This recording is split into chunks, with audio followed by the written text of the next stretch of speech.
سورة الفيل مكية. سورة الفيل مكية. بسم الله الرحمن الرحيم.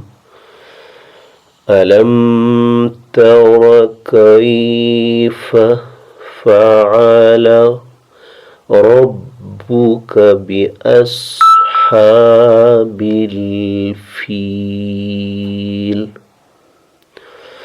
ألم يجعل كيدهم في تضليل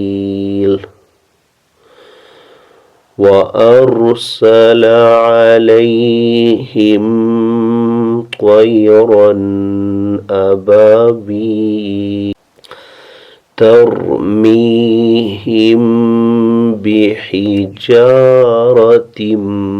من سجيل فجعلهم كعصف مأكول. سورة الفيل مكية. بسم الله الرحمن الرحيم. ألم تر كيف فعل ربك بأصحاب الفيل. ألم يجعل كيد